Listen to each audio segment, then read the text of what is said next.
Bonjour et bienvenue dans cette toute nouvelle vidéo pour les premiers en spécialité physique-chimie. Donc, dans l'avant-dernière vidéo du programme de physique-chimie concernant le tome numéro 4, on dessine, nous allons tout simplement réaliser un petit exercice d'application. Du coup, encore une fois, on va revoir un certain nombre de notions concernant notamment les niveaux d'énergie des atomes. Et donc, la notion d'absorption et d'émission de photons.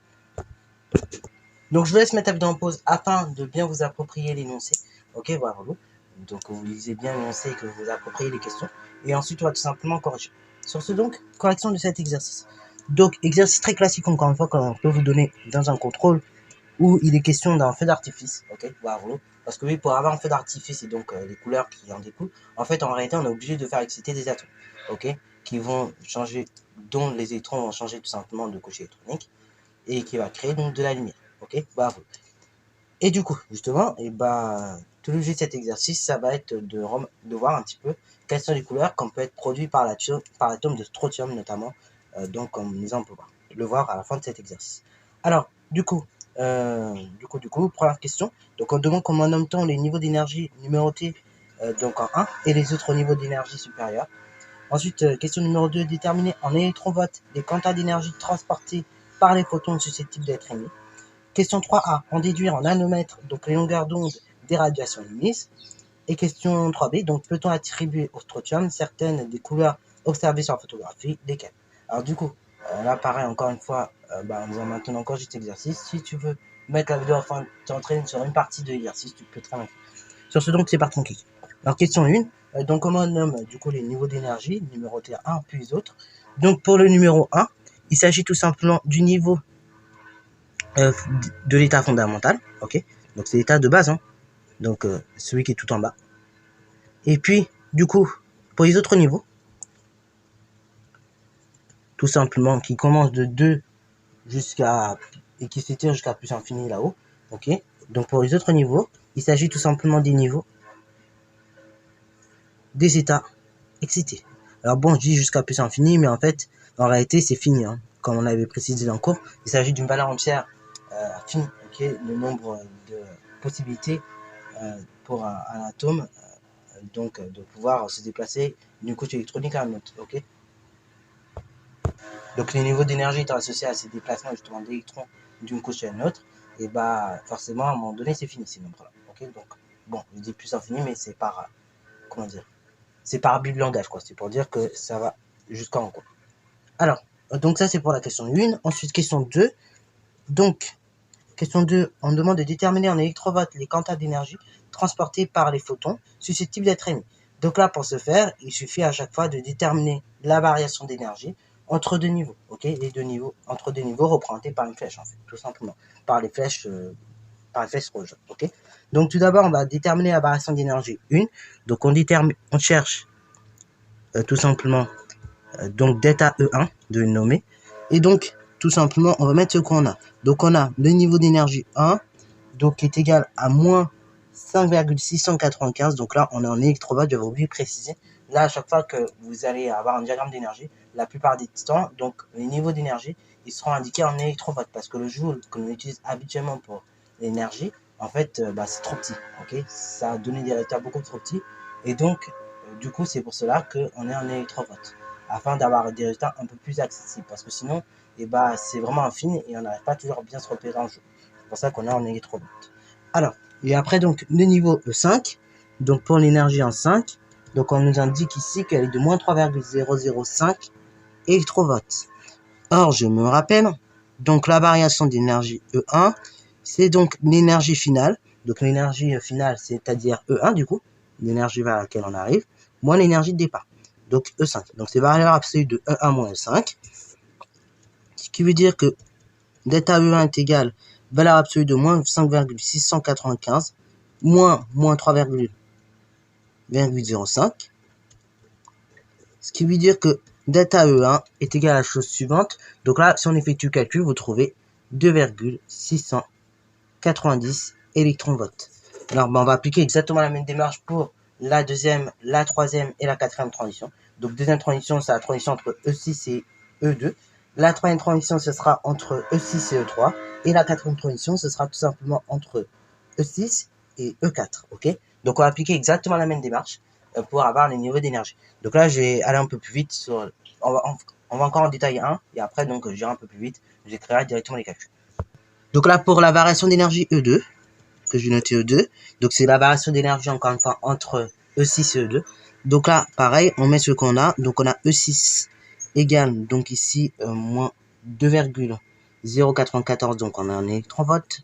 Et on a E2 qui est égal à la chose suivante. Donc, moins 3,920 électronvolts. Or, je me rappelle, variation d'énergie, donc delta E2, c'est égal à valeur absolue de l'énergie finale.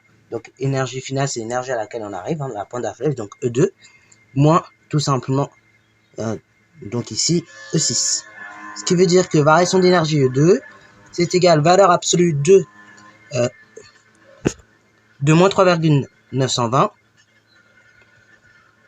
moins 2,094, de tout en valeur absolue, électronvolts. Donc, ce qui fait que delta E2 est égal à la chose suivante. Donc là, quand on effectue le calcul, on trouve 1,826. Alors du coup, dans la parenthèse, vous allez trouver moins 1,826 et valeur absolue de moins 1,826, ça fait 1,826 électronvolts. Ok, donc là, on peut écrire éventuellement cette petite chose. Hein. Donc ça fait valeur absolue de moins 1,826, ce qui fait donc électronvolts, ce qui fait donc 1,826 électronvolts. Ok, et là c'est pareil. Tout à l'heure, on a trouvé 2,690 électronvolts, ce qui équivaut aussi à valeur absolue de moins 2,690 électronvolts. Ok, bravo. Là, pareil aussi, j'avais dit dans les exercices une petite chose. Là, je le fais avec la valeur absolue, mais on peut très bien faire sans. C'est-à-dire qu'il suffit de prendre la valeur maximale. Enfin, donc on écrit c'est l'énergie finale moins l'énergie de départ. Et après, tout simplement, je remplace. Ok. Alors, je remplace par le maximum moins le minimum. Ok. Alors d'ailleurs, on peut même l'écrire autrement. On peut écrire E5 moins E1 puisque E5 est plus grand que E1. Et donc, je remplace directement. Ceci est équivalent à ce que je viens de faire là, avec les valeurs absolues. Voilà, donc là, on va aller un peu plus vite. Donc là, je vais vous écrire rapidement les deux dernières transitions, les calculs pour les deux dernières transitions. Et ensuite, on passe à la question suivante. Voilà, donc on est arrivé à tout ça. On est arrivé à ces résultats-là pour la transition E3 et la transition E4. Donc pour la transition E3, pareil, c'est le même principe. Donc on regarde dans quel sens la flèche va. Donc je vois que la flèche, elle part tout simplement de E6 et va vers E3. Donc on cherche, sachant que nous cherchons la variation d'énergie E3, donc entre les positions 6 et 3, je prends donc l'énergie finale, donc E3, moins l'énergie initiale, et tout ça en valeur absolue. Donc ça fait valeur absolue de E3 moins E6, donc je remplace, et directement j'obtiens donc 1,803 électronvolts. Et donc là, pareil, hein, comme ici on a, de toute manière, même si ça donne un nombre négatif dans la valeur absolue, comme c'est valeur absolue, justement, on va avoir un nombre positif à la fin. Ok, parce que valeur absolue dans un nombre négatif donne un nombre positif. Pareil pour delta E4, donc on regarde vers où la flèche va, donc la flèche descend, elle part de E6, elle va vers E4, donc on se rappelle que variation d'énergie 4, donc c'est valeur absolue de E4 moins 6, on remplace, et donc on trouve cette valeur-là, 1,754 électronvolts. Alors là, maintenant, question 3. Question 3, alors, c'est pas une question nécessairement difficile, mais peut-être, si on n'est pas trop à l'aise avec quelques notions mathématiques de base, à savoir notamment les conversions. Alors là, pareil, on va détailler pour deux, on va bien détailler pour deux, un ou deux, et après, donc, je mettrai les calculs comme j'ai fait là, parce que vous allez voir, c'est très répétitif encore cette question. Alors, du coup, pour question 3, donc pour la question tout simplement 3A, en déduisant en nanomètres les longueurs d'onde des radiations émises, donc là, pareil, tout simplement, comment je vais faire? Je vais me baser sur les niveaux d'énergie que j'ai. Ok? Puisque je sais que pour qu'une radiation soit émise, il faut que tout simplement l'énergie du photon soit égale à l'énergie de la transition. Ok? Autrement dit, la variation d'énergie entre deux états, si je veux faire ça. Ce qui est d'ailleurs équivalent à dire une transition. Du coup, ce dont je vais faire, pareil, là, on va tout simplement maintenant appliquer la deuxième formule de notre chapitre. L'énergie du photon égale H sur lambda. Sachant que la valeur de H nous est donnée, donc 6,64 fois 10 plus 6,63 fois 10 puissance moins 34 joules secondes. Donc là, elle nous est donnée. La longueur d'onde du photon, c'est ce qu'on recherche. On l'a déjà, en fait, ça correspond à l'énergie de la transition. Et c'est la sérénité de la lumière, donc normalement vous la connaissez par cœur. Ok. Oui, j'ai oublié de préciser, la sérénité de la lumière dans ce chapitre-là aussi doit être connue. Hein. C'est très très important. Voilà, donc si vous la connaissez pas, on va la rappeler là, mais il faut que va falloir que ça reste coincé, gravé dans la tête. Ok. Là on est en première quand même, normalement, ça devrait pas être trop difficile. Surtout que ça va vous servir en terminale pour ceux qui gardent physique, donc et ben c'est bénéfique pour vous. Donc on cherche quoi? On cherche la longueur d'onde associée au photon à l'énergie du premier photon. Donc du coup on cherche lambda A. Donc pour cela on va mettre ce qu'on a. Donc on a E qui est égal en fait delta E1 qui est égal, donc ici on avait dit en électronvolts. Donc en électronvolts on a trouvé 2,690 électronvolts. Sauf que là vous vous rappelez là cette formule là est égale H sur lambda. Tout simplement E est exprimé en joules. Donc là maintenant il faut pouvoir faire la correspondance entre l'électronvolt et le joule. Donc là vous vous rappelez, donc là c'est indiqué dans l'exercice, un électronvolt donc c'est égal à 1,60 fois 10 puissance moins 19 joules. Ok, donc du coup comme j'en ai 2,690 d'électronvolts, donc ce dont je vais faire pour avoir la valeur en joules, je vais tout simplement maintenant prendre cette énergie là et je vais la multiplier donc par 1,60 fois 10 puissance moins 19. Ok, donc du coup ça me donne quoi? Ça me donne que E1 c'est égal à 2,690 fois 1,60 10 puissance moins 19 joules. Ok, parce que 1 électronvolt c'est 1,60 10 puissance moins 19. Donc du coup, comme j'ai 2,690 d'électronvolts, et ben je multiplie par tout simplement ce réel-là, 1,60 fois 10 puissance moins 19. Et quand vous effectuez le calcul, normalement, vous obtenez la chose suivante. Donc vous obtenez tout simplement 4,304 10 puissance moins 19 joules. Ok, alors on a la variation d'énergie, on a H qui nous est donné, donc 6,63 10 puissance moins 34 joules seconde, et on a C que vous connaissez bien, 3,00 10 puissance 8, attention ici on a mètres par seconde. Alors là pareil, la célérité de la lumière, vous la prenez maintenant comme ça, avec sa valeur vous la prenez en mètres par seconde et pas en kilomètres par seconde comme j'avais fait au collège. C'est vrai qu'au collège j'avais fait apprendre comme ça, mais là au lycée on l'apprend comme ça, en mètres par seconde. Il faut respecter les unités du système international. Ensuite, on applique la formule. Or, vous savez que l'énergie du photon, c'est égal H sur lambda, donc lambda du photon. Vous cherchez la longueur d'onde du photon. Donc là, c'est très simple. On va bricoler deux fois. Pour ceux qui sont chauds, vous pouvez faire la transition, vous pouvez faire la transpo directe. Si vous n'êtes pas trop chaud, regardez comment je vais faire. On va le faire en deux étapes. Donc tout d'abord, on inverse tout. Donc ça nous donne quoi? Ça nous donne 1 sur l'énergie du photon est égal lambda photon divisé par H. Ok, jusque là on est d'accord. Moi je cherche lambda du photon, donc il faut que je l'isole. Donc ça me donne quoi? Là la division par H fois C elle me dérange, je multiplie par H fois C. Donc ça me donne que la longueur d'onde du photon c'est H sur l'énergie du photon. Voilà. Donc du coup la longueur d'onde de ce photon c'est H sur l'énergie du photon. Donc du coup c'est 6,63 10 puissance moins 34 joules seconde que je multiplie par 3,00 10 puissance, donc ici moins 10 puissance 8 d'ailleurs, divisé par l'énergie du photon, 4,304 10 puissance moins 19. Si vous effectuez le calcul, donc soyez pas choqué du résultat, c'est normal, on sera en mètres, donc soyez pas choqué du résultat si ça vous paraît petit, on obtient 4,62 10 puissance moins 7 mètres. Ce qui fait donc en nanomètres, lambda photon est égal 4,62 10 puissance 2 nanomètres. Ou bien 462 nanomètres. Ok. Là, petit rappel encore sur les chiffres significatifs. Hein. À chaque fois, pour chacune des données, enfin, pour ces deux données, j'ai 3 chiffres significatifs. Pour celle-là, j'ai mis 4 chiffres significatifs. Donc, j'ai arrondi au plus petit nombre de chiffres significatifs, 3 chiffres significatifs, afin de garder la précision de la mesure. Bon, on fait de même pour la deuxième longueur d'onde. Et après, c'est parti. Après, donc, je ferai les calculs pour le reste. Ok, donc en cherchant longueur d'onde du photon 2, donc là, on va aller un peu plus vite. On a l'énergie qui est égale à delta E. Delta E2. Donc ici, d'après les calculs, nous avions trouvé en électronvolts la chose suivante, 1,826 électronvolts. Comme j'ai 1,826 électronvolts et que je sais qu'un électronvolt c'est 1,70 puissance moins 19 joules, et ben je vais multiplier par 1,60 fois 10 puissance moins 19 joules afin d'avoir la valeur en joules de cette énergie.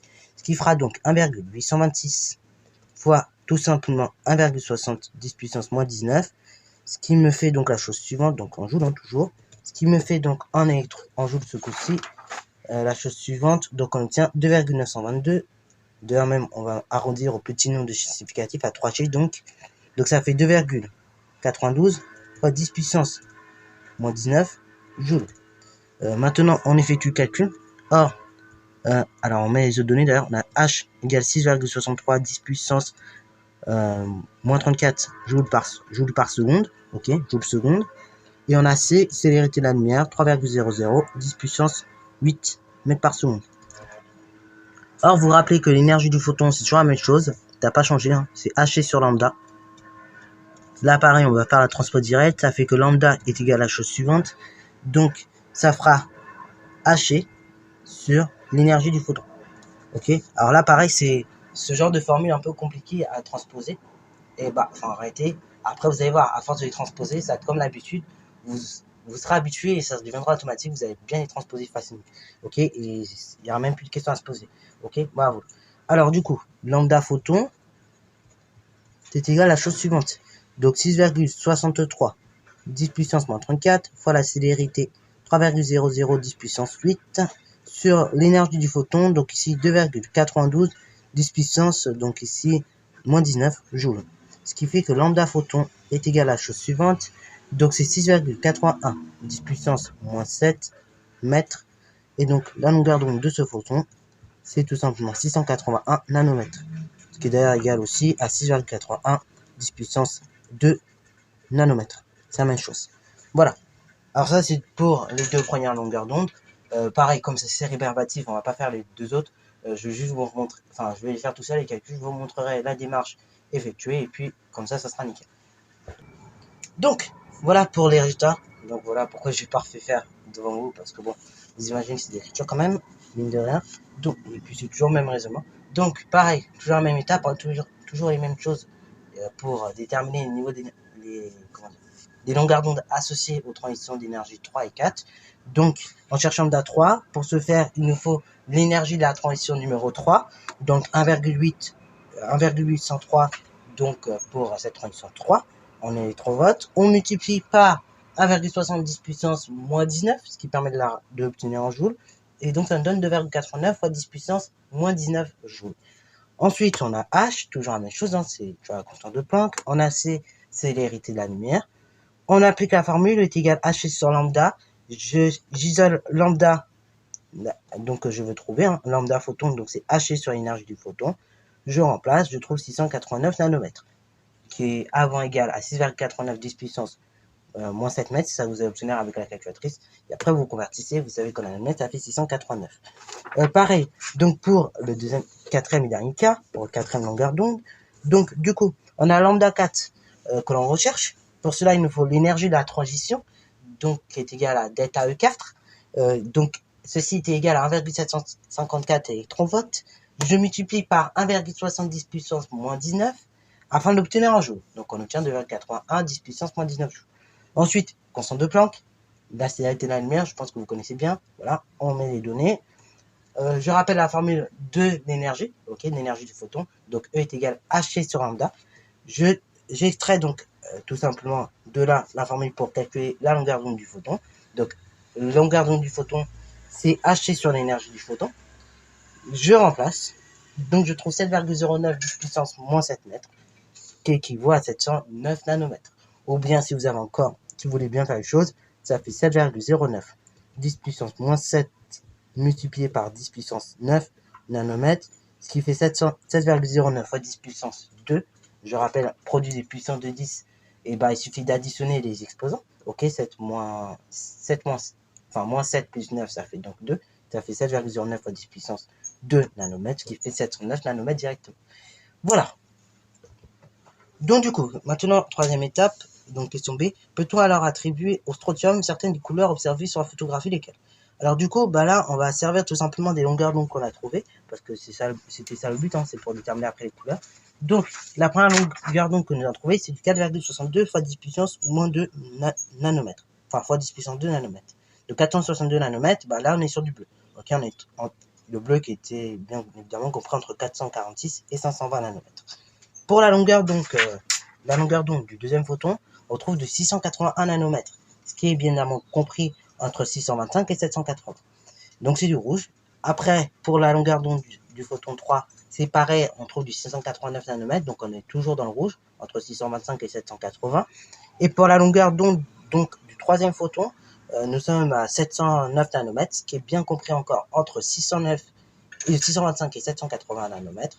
Donc du coup, ainsi les deux couleurs qu'on peut observer sur la photographie, c'est le bleu et le rouge. Ok. Et donc ainsi, dans la synthèse additive de ces deux couleurs, vous vous rappelez, ça donne du magenta.